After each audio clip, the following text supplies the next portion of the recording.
What's going on, guys? This is Anthony, G85. It is Sunday. I'm answering a question. This question came from Paris Jude. He asked me what kind of cast iron I would recommend. But that question is also loaded. It's like asking what kind of pants I like to wear. But to answer this question, there's a multitude of options, and none of them are wrong. Depends on how much money you want to spend and how deep you want to go and learn. First one I would recommend is Lodge. This is Modern Lodge, and so is this. The issue I have with Modern Lodge is this texture is extremely rough, and this is a little sauce pot for making sauces. It's the best one I have that represents their texture. You can see how rough it is.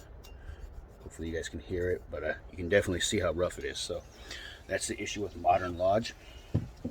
This one's a little smoother, but it's still rough and kind of tacky. Lodge is good because you can find it everywhere. You can find it at Target, you can find it at Walmart, you can find it on Amazon, Bed Bath & Beyond, damn near anywhere. And I would recommend Lodge first and foremost because it's cheap, 20 bucks a pan basically. But my personal preference would be Vintage Lodge, which is this one here. Notice a big difference here. This is from anywhere from the 60s to the 40s, I believe. It's nicer and smoother, different design. It just doesn't say Lodge. It's a 3-notch, so that's how I know it's a Lodge. When you buy vintage stuff, you need to learn to identify it. But this is worth sourcing if you can find it. It's also much heavier.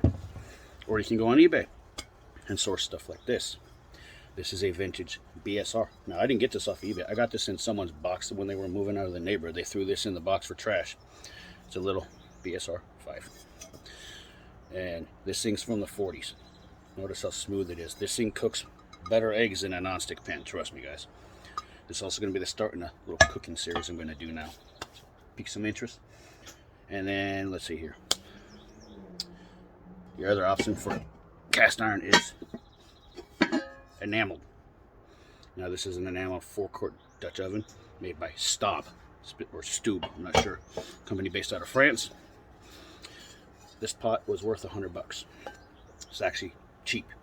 If you see it for 100 bucks, buy it. You can make your sauces, you can boil water, you can do everything you can in this. You can't do in bare metal, which is a myth. You can do everything in bare metal that you can with this. It just takes more time. But Staub for enameled stuff, I highly, highly recommend. A little pricey, made in France. I buy Staub over Le Creuset personally. Not a fan of Le Creuset. Don't worry, Lodge got you guys covered as well. This is a Lodge brazer. I believe this is a 3.5 quart. Unfortunately, this is not made in America like their black iron. This is made overseas. This thing is 70 bucks. Does a lot of stuff. You can make pizzas and paellas and everything else you need in here. I use this to make risottos.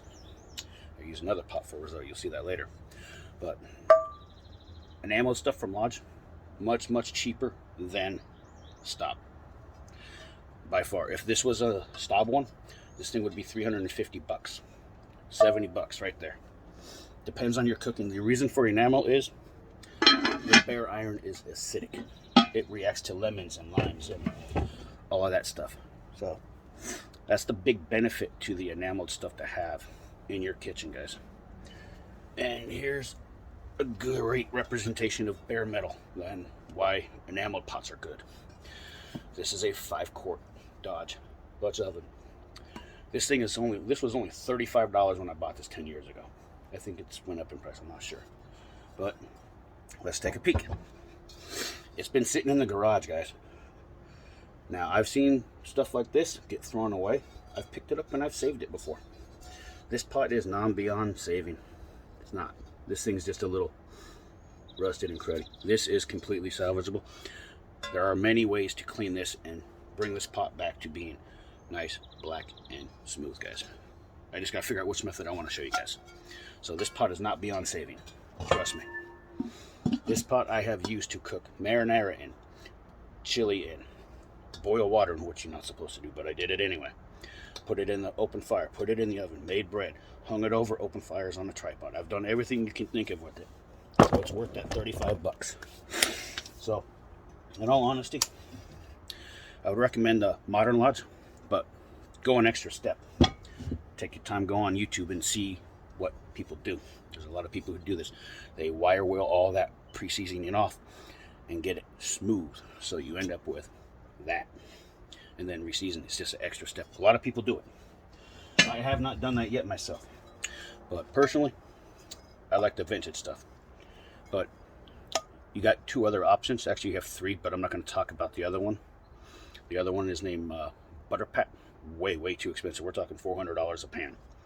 But we're going to put Stargazer right here, and over here we're going to put Field. Now, I have not used either of those two brands yet, but I am going to buy a Field one because it's very close to the vintage stuff. It's lighter, very slick and smooth. I think they're in the $100 plus price range as well, but I buy cookware like I buy my tools.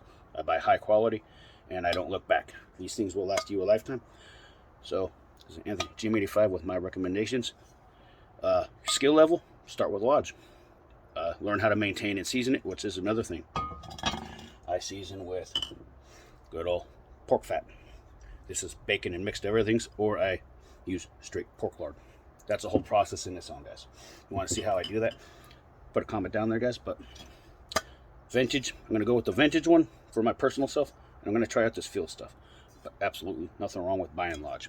At least they're made in America. That's the big deal. Everyone I talked about, mostly the high-end brands, mostly all American made. The only thing not American made is the French one or the Lodge one, guys. European stuff is more enameled. I don't believe there's any European companies that make raw iron. So it's a specialty thing, I believe. I think it's just Americans that use raw iron. And it's a myth. In all honesty, you can do anything in raw iron you can with that. It just takes time to build the seasonings up. So Anthony, GM85 on this Sunday, answering a question. I'll catch you guys later.